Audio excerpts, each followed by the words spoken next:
민얼련의 미디어 탈곡기 916회 방송 시작하겠습니다. 네, 안녕하세요. 민얼련의 홍보 콘텐츠 팀 활동가 김나래입니다. 네, 활동가 임동준입니다. 꾸박. 자, 동준님이 선물해준 티셔츠, 미디어 네. 탈곡기 티셔츠 입고 왔는데 보이나요? 미디어 탈곡기 티셔츠 제가 작년 헤어 캠프 네, 맞습니다. 때 나눠준 거라 그래서 전 작년에 없었으니까 부러워가지고 달라 했더니 진짜 줬어요. 그래서 오늘 제가 의미 있게 한번 입고 와봤고요. 네, 별 쓰잘데기 없는 얘기로 시작을 해봤네요. 네. 네. 네, 오늘은 임동준 활동가랑 우리 임동준 활동가가 분명 종편 담당 활동가거든요. 그런데 오늘은 또 신문 모니터 이야기를 함께 나눠 보려고 합니다. 만능 엔터테인먼트예요. 네, 엔터테인먼트는 좀 즐거워야 되는데 즐겁지는 않은 것 같고요. 네. 소식이 모니터가 좀 그런 내용이에요. 오늘 임동준 활동가와 이야기 나누는 신문 모니터의 주제어가요. 장충기 문자 그리고 강민구 판사입니다. 많은 분들이 2018년에 이제 사회 각계 인사가 당시 삼성전자 미래전략실 네. 장충기 사장과 이제 나눴던 문자 내용이 공개가 되면서 큰 파문이 일었던 것을 기억하실 것 같아요. 특히 이제 언론계 인사들도 당시 장충기 사장에게 무슨 뭐라 그랬죠? 이때 삼성의 눈으로 세상을 보겠다라고 네. 한다든지 보답하겠다. 네. 굉장히 충성심을 보이는 문자를 보냈던 게 밝혀져서 큰 충격을 줬었는데요. 저는 이게 장충기 문자라고 하니까 이게 2018년에 좀 알려졌던 사건인데 이게 또 내부 인물이 있다고 하는 게 밝혀졌나? 새로운 사실이 밝혀졌나? 좀 궁금했어요. 오늘 이 주제를 한다고 해서요. 근데 보니까 강민구 판사라는 인물에 대해서 이야기를 하거든요. 그래서 강민구 판사, 이 사람이 좀 누군지부터 이야기를 해봐야겠습니다. 네, 이분도 장충기 사장에게 문자를 보냈던 인물 중에 한 명입니다. 네. 당시에 서울고법 부장판사였는데 네. 서울고법 부장판사는 차관급 인사입니다. 그러니까 장관 밑에 있는 차관, 네. 그 정도 급의 인사인데 이 사람이 장충기 사장에게 문자를 보낸 내용이 공개가 된 거죠. 네. 근데 공개된 내용을 보면 사실 이 강민구 판사가 IT의 전문가, 이 법조계에서는 IT 전문가로 약간 통합니다. 그래서 이분이 그 얼리 어답터 느낌으로 전자기기 이런 것들을 굉장히 네. 많이 이용하는 분이었고, 그리고 유튜브도 했어요, 이분이. 본인의 유튜브요? 네, 그렇죠. 근데 이 유튜브가 문자 내용에도 등장을 합니다. 그래서 유튜브 얘기를 말씀드리는 이유가 그건데, 그래서 이분이 유튜브를 실제로 하다 보니까, 그리고 얼리 어답터처럼 IT 기기의 전문가처럼 활동을 하다 보니까, 네. 삼성전자 제품에 관심을 보였던 거죠. 그래서 실제로 장충기 사장에게 보낸 문자 내용 중에 그런 게 있습니다. 본인이 삼성의 그 기기들을 이용해서 삼성페이를 쓰는 것을 홍보했다. 유튜브 영상으로 홍보했다. 본인이 홍보를 네. 해줬다 이렇게 네, 좀. 삼성페이를 스쳐가듯이 내가 소개를 했다. 이런 내용 문자를 보냈는데 실제로 유튜브 영상에서 그런 내용이 나옵니다. 네, 삼성의 웨어러블 기기를 차고 나오고요. 삼성페이 얘기도 하고요. 이런 내용뿐만 아니라 사실 좀 더 노골적인 내용들도 있었는데요. 새해 인사 보내면서 오늘 이마트장을 보는데 삼성페이가 정책상 막혀 있다고 합니다.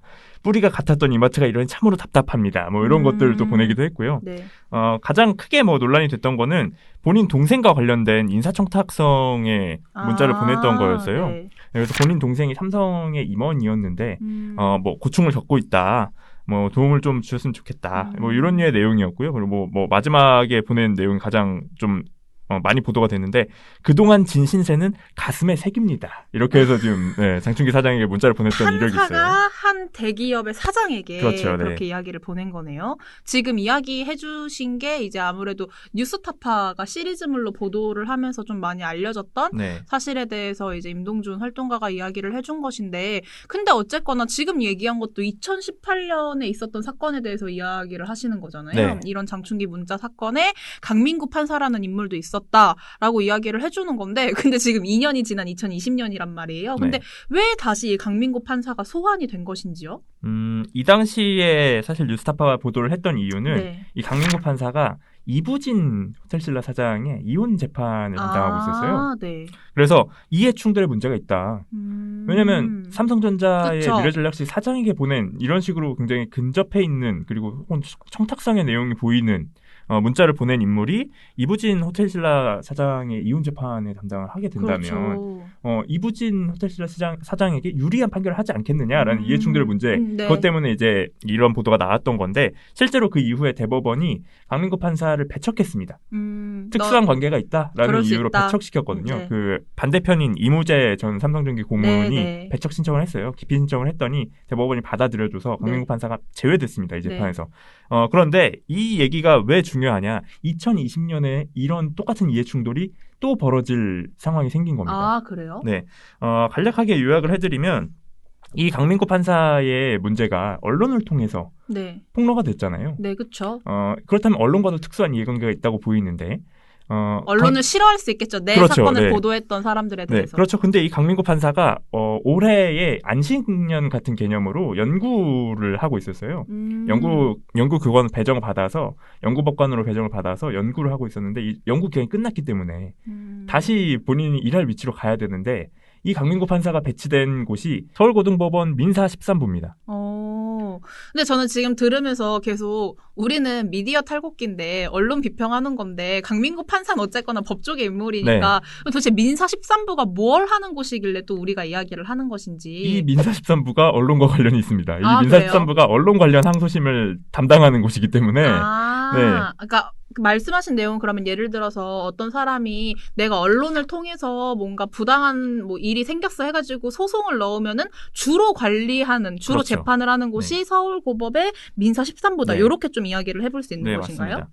실제로 그래서 지금 민사 13부에 배당되어 있는 사건들 몇 개만 보더라도 MBC PD수첩의 고 장자연 편을 이제 조선일보가 상대로 소송을 냈는데 조선일보가 그 제기한 소송도 여기에 배당이 되어 있고요. 뉴스엔조이를 상대로 에스더 기도운동이 낸 그 뉴스엔조이가 에스더 기도운동은 가짜뉴스를 퍼뜨리는 단체다라고 이야기를 했던 그 보도들에 대해서 상대로 낸 소송도 여기에 배당이 되어 있습니다. 네, 그렇습니다. 굵직굵직한 언론 관련 사안들은 여기로 다 지금 종합이 되는 거죠. 네. 그리고 강민구 판사가 당사자인 장충기 문자 사건을 보도한 MBC 스트레이트도 민사 13부에 배당이 돼 있었습니다. 그러면 이제 스트레이트도 이제 장충기 문자 사건을 다룬 거다 보니 강민구 판사가 당사자로 좀 같이 있었다라고, 그러니까 당사자로서 이 재판을 할 수 있었을 것 같다라는 이야기로 들리는데, 근데 제가 약간 포인트를 캐치하자면 돼 있었습니다라고 했어요. 그럼 뭐 지금 다시 배당이 됐거나 그랬나요? 네, 실제로 결과로만 말씀드리면 이게 재배당이 됐는데요. 이 강민구 판사가 민사 13부에 배정이 됐다라는 사실을 미디어 오늘이 9월달에 보도를 했는데 그 보도가 있고 나서 이 내용이 다시 최근에 올라온 이유는 국정감사에서 열린민주당의 김진애 의원이 관련 내용을 법원 행정처장에 물어봤습니다. 질문을 했거든요. 이 내용 어떻게 되는 거냐라고 물어봤더니 이 이후에 배당이 되어 있지 않다. 민사 13부의 그 스트레이트 판결이 배당이 되어 있지 않기 때문에 이해충돌이 당장은 없는 것으로 보인다라고 답변을 했어요. 그래서 미디어 오늘이 추가 보도를 낸 내용을 보면 이 스트레이트 같은 경우에는 민사 8부로 재배당이 됐습니다. 그래요? 네, 근데 이 재배당 사유에 대해서 물론 우리가 심히 의심이 되는 바는 강민구 판사의 재척 사유가 있지 않느냐라는 것으로 보이는데 강민구 판사 측이 반론을 미디어 오늘에 전달을 했고요. 그 내용을 보면은 뭐 본인의 직계비속이 한쪽의 소속 법무법인에 들어가 있어서 그래서 내가 스스로 재배당을 요청했다. 이렇게 지금 주장을 하고 있어요. 그래서 어쨌거나 민사 13부의 스트레이트가 있던 그 재판은 민사 8부로 옮겨졌습니다만 이걸 제외하고 보더라도 충분히 강민구 판사가 재척 사유가 될 경우가 많기 때문에 특히 장충기 문자를 보도한 매체들의 입장에서는 강민구 판사에게 재판을 받는다? 그럼 불이익을 받지 않을까라는 게 당연히 의심이 들 수밖에 없거든요. 그렇죠. 앞으로 미래를 생각하더라도. 그렇죠. 이해충돌의 소지가 굉장히 다분한 인물인 거죠. 네. 그런데 저는 첫 번째로 들었던 생각은 이 인물은 민사 13부에 계시는 것이 과연, 근데 지금 계속 임동준 활동가가 이야기를 할 때도 들으시면 아시겠지만 미디어 오늘에서 이 사건을 보도했다라고 이야기를 해주셨어요. 저 나름대로 신문 많이 읽거든요. 뉴스보도 어쩔 수 없이 민언련에 있으니까 같이 많이 읽게 되는데 저는 이게 주요 언론 매체 보도로는 보지 못했던 것 같아서 이거를 다룬 언론사는 어땠는지요? 그래서 이 내용을 가지고 저희가 종합일간지 6개, 그리고 네. 경제일간지 2개, 이렇게 해서 모니터를 해봤는데요. 실제로 보도를 한 매체가 한겨레 딱 한 곳입니다. 국정감사 이후에, 김진애 의원이 질의를 한 이후에, 이 내용을 가지고, 보도를 한 매체가 한겨레 딱 한 곳이었고요. 네. 그래서 한겨레를 제외하고는 어떤 신문도 이 내용에 대해서 관심을 가지지 않는 거예요. 그러니까 그렇죠. 언론이 이해충돌의 당사자가 되는 사안인데, 네. 그리고 뭐 사실 이 강민구 판사 같은 경우는 최근에도 이해충돌의 소지가 있을 만한 내용을 SNS에 게재를 했습니다. 뭐 MBC의 검언유착 의혹 보도를 굉장히 강하게 비판하는 글을 또 본인 개인 SNS에 올렸어요. 그러니까 의견을 피력하는 글을 올린 거죠. 그러니까 이런 식으로 해서 어느 정도 이해충돌의 가능성이 너무 많이 보이는 인물이 이 언론 관련 재판을 담당하는 곳에 갔으면 사실 언론사들 입장에서 얘기를 해야 되는 거잖아요. 그러게요. 그러니까 단순히 이게 뭐 MBC의 문제가 아니라 추후에 다른 매체가 보도를 하더라도 이런 식으로 이해충돌이 벌어질 수밖에 없는 인물인데 그렇다면 당연히 목소리를 내야 되는데 이런 내용들이 하나도 나오지 않는 거죠. 특히나 뭐 최근 들어서 뭐 국회의원이나 공직자들이나 이런 인물들의 이해충돌을 엄청나게 다뤄왔잖아요. 뭐 박덕흠 의원이라든지 뭐 혹은 좀 더 돌아가 보면 손혜원 전 의원이라든지 이해충돌의 문제를 엄청나게 공론화했던 언론 매체들이 왜 본인들이 스스로 이해충돌의 피해자가 될 수 있는 상황에 놓여 있는데 이걸 보도하지 않는가. 굉장히 이상한 거죠. 스스로의 표현의 자유를 지켜야 하는 게 아닌가. 그러게요. 이 사건에 대해서 뭐 주요 일간지 이제 민원련의 주요 모니터 대상인 신문들 중에서는 한겨레만 보도했다. 건수는 몇 개였어요? 한 건이었고요. 이게 저희가 12일 보도를 대상으로 모니터했던 건데 이 12일 날 딱 한 건이 나왔습니다. 12일 날 한겨레 한 건. 그러니까 지금 방금 이야기해준 건 저는 이건 또 몰랐던 거거든요. MBC 검언유착에 대해서 본인 SNS에 강민구 판사가 그렇게 글을 올렸는데 더더욱이 민사 13부라는 이제 언론 관련 재판을 총괄하는 곳에 있으면은 좀 우려가 되는 지점이 많이 있지 않나라는 생각이 드네요.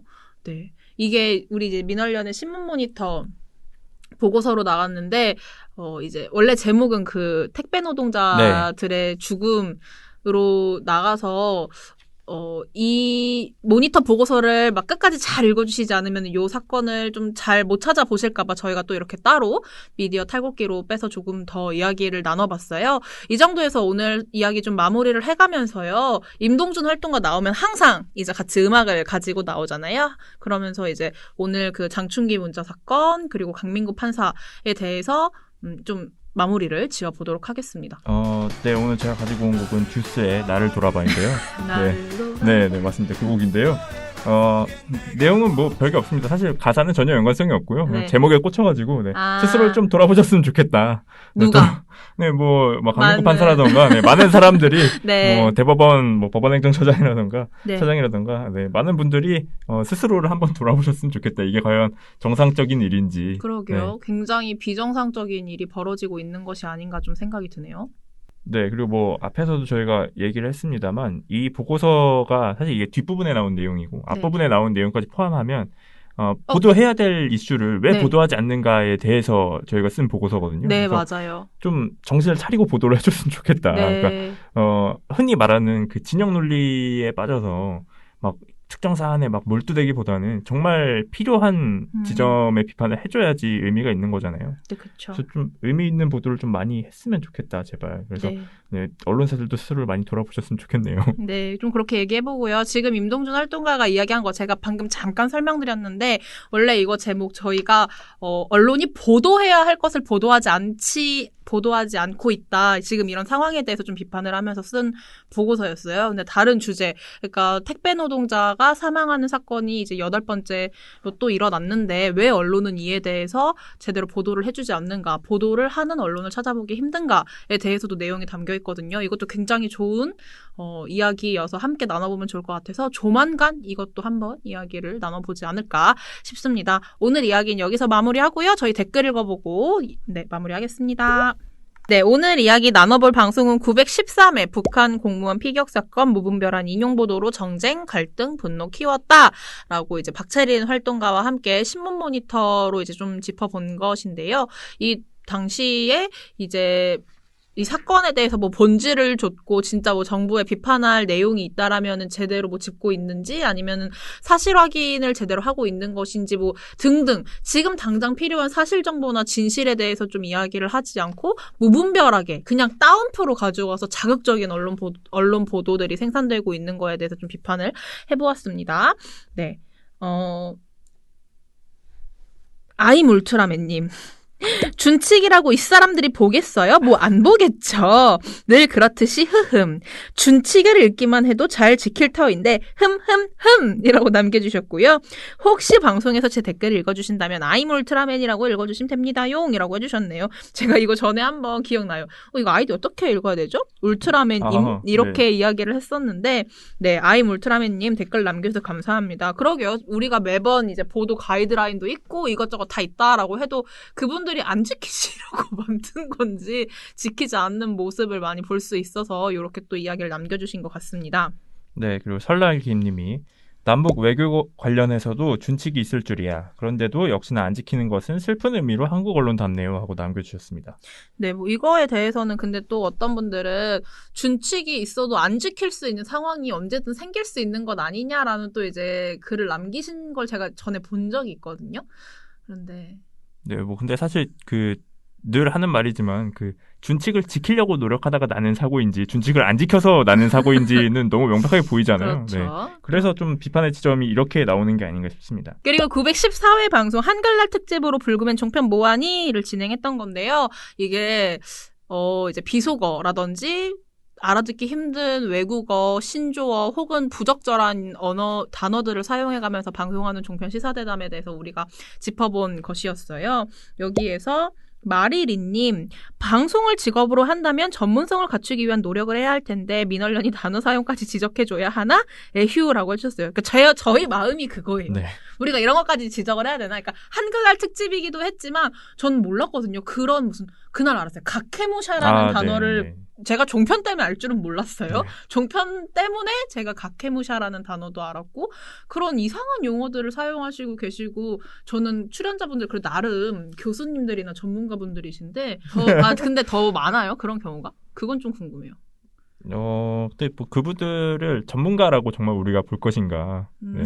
전문가의 역할을 하기 위해서 그곳에 출연하는 거지만 그분들이 정말 전문가인지는 면밀하게 검증을 해봐야 하는 거니까요. 네. 네, 알겠습니다. 전문가 역할로 나오고 있다 정도로는 말할 수 있겠네요. 네. 알겠습니다. 네, 다음 댓글도 하나 읽어주시죠. 네, 유승님께서 민원연이 이렇게까지 하고 남겨주셨습니다. 네, 저희가 정말 이렇게까지 해야 하는지 저도 좀 이 보고서를 기획하는 단계에서 볼 때 의문이었습니다. 네, 굉장히 아이템이 좋은 보고서였는데 하다 보니까 우리가 이렇게까지 얘기를 해줘야 하나 정말 이건 기본 중에 기본이 아닌가.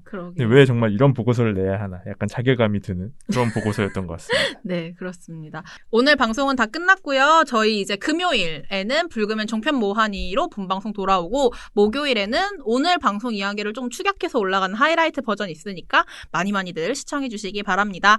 민활련의 미디어 탈곡기는 내일도 열심히 털어드리겠습니다. 탈탈탈 안녕.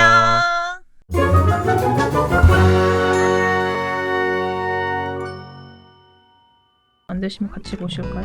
잠시만요. 될 거예요. 되길 바라시는 거 아니에요? 그게 맞긴 한데 될 거예요. 여기서부터 읽어드려야겠다. 북한 공무원 피격 사건. 왜 그러는 거야? 이거 인정해야겠다. 네? 이거 한 다음에 욕을 하면 되겠네요. 그럼 삐 처리해서 제가 넣을 거예요. 제가 삐 효과음도 좀 종류별로 있거든요.